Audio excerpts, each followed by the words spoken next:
Hello! So a lot of people ask me, how can they change some bad relationship that they have with money and move to a healthier place with their finances?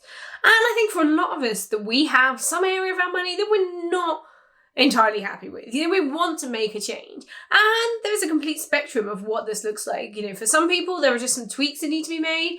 And for others, this needs a complete overhaul. So that's the focus of this video today, is how do you go from recognizing that you have a bad relationship with money to moving to a more positive place. So I believe that there are 5 steps that you can take on this journey that will guide you from this bad place to a more healthy position.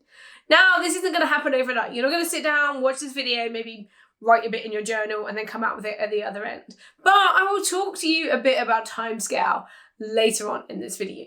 So the first step is to actually acknowledge your current relationship with money. Now, if you're watching this video, you're probably thinking, yeah, I'm not good at this. I have a bad relationship with money. But you maybe need to dive a little deeper into this. Think about what parts of your relationship with money you don't necessarily think are good. But also on the flip side, look at the things that are good. What habits do you have that are positive? We can have a tendency to dwell on the things that are less beneficial and kind of ignore the things that actually we do quite well.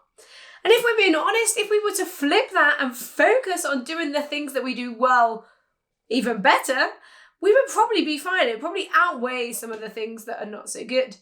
So for example, if you're really good at getting promotions and you have a really great job, but actually you spend a lot of money, well, you could probably get away with bad spending habits if you make more money, okay? So maybe we should just acknowledge the relationship we have so that we can see what our strengths and weaknesses are in this area. We also need to know the starting point. We need to know what you've got to work with. What things are the areas that you want to address and what things are currently okay and you could probably leave alone or maybe just tweak a little bit. Now, some great exercises for doing this could be to do things such as thinking about different feelings you have. How do you feel about making more money? Is that good? Is that bad? How do you feel about rich people? What would you think if you became rich? How would you feel if you won the lottery? Would you worry that you wouldn't be able to manage that money? Would you go out and spend it all? Or would you do something better with it? Okay, so have a look at how you react in some of these situations. You might also want to look at your past experiences with money. Think about your childhood. Think about how your parents or parental figures were with managing their money. Think about the money memories that you have. So times when maybe you received money or pocket money or you found money on the street. How did you feel in those situations? And what have you taken away from those experiences? And doing all of this work enables you to build up this bigger picture of who you are as a money person. What is your money beliefs? What do you think makes somebody good at money and what makes somebody bad at money? And where are your shortcomings and successes in this area? Then with this, you can then move forward to look at what you think you would like your situation to be instead. So that's step number 2. What would a healthy money relationship look like to you? Now, this isn't going to be the same as, me or your mate or even your parent. You might have your own expectations about what healthy would look like. Now, you need to think about this in a day-to-day perspective and also in the longer term as well. So day-to-day, this might mean that you aren't popping to Tesco all the time, or you aren't just spending money on random stuff that you see every time you walk past that nice shop. Okay, it could be just these little habits, maybe having, not using your credit card all the time. So these are the day-to-day habits that I'm talking about. You might then look at things like budgeting. Maybe you have a budget that you stick to. Maybe you save regularly. You save money. Maybe you invest regularly. Maybe you understand your pension statement, okay? So these are more shorter term things that you can do to have a healthy relationship with money. Then there's the longer term stuff. Do you want to have an investment account? Do you want a healthy pension? Do you want to own your own property? How do those relationships with money look? Are these things that you're currently comfortable with? And if you're not, what would need to change to make you feel like they were in a good position? So a great way to tackle this is to maybe think about what your ideal life would be like. What would your house look like? What sort of income would you have? How would you spend your day? What sort of money would you be spending and how would you be spending it? Are you in debt? Do you have a nice car? How are you paying for that car? Do your kids go to private school? Like what sorts of things are going on? Like what would your ideal money situation look like? And what are the habits? What are the actions that you are taking to make this happen? What do they look like? And this will give you this idea of what healthy and what acceptable and what feels good for you. So step 3 is when we start looking at creating new habits. The obvious choice here can be to focus on the negatives, but instead we want to create new habits. So you can kind of leave the spending for now, leave the debt, kind of ignore those things, and maybe just try and introduce 1 or 2 new positive money habits. So this could be something like tracking your spending, just writing that down. You still carry on spending, but now you're acknowledging it and you're recording this information. You might create a budget. You might open a savings account and set up a direct debit that sends £10 a month into that savings account. So you're creating these positive new influences in your life. And what you hope to achieve there is that you enjoy doing these things. They actually bring you a sense of satisfaction and you have something that you can work towards long term. Now, I don't recommend that you introduce 10 of these in one go. I've been there, I've tried to do too much at once and then it all just falls apart. So focus on doing, 1 or 2 things, do that for a month, do that for 2 months, and then introduce something else. So like I say, set up that savings account, just let that take over for a bit.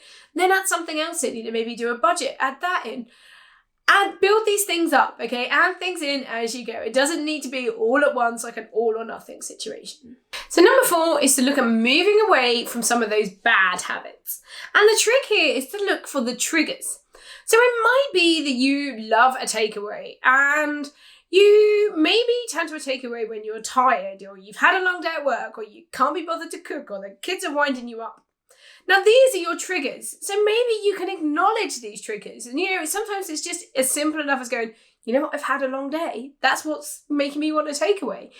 Or it could mean that you need to put something in place. So maybe have some frozen pizzas in the freezer or, you get one of those microwave curries from Tesco or something like that. So you're looking for solutions to these bad habits. It could be that you like to, when you're bored, you like to go into the city or go shopping, or you like to shop online while you're watching a film. And it could just be a case that you need to remove some apps from your phone, or you need to find, a hobby to do instead of going shopping. Okay. And it's a way of just looking at alternatives to some of these bad habits rather than just removing them and going cold turkey and trying to stop them. Try and find a solution to this. Now, I mentioned in a recent newsletter that I'm addicted to going to Tesco Express. It's like my equivalent of popping out for lunch at work.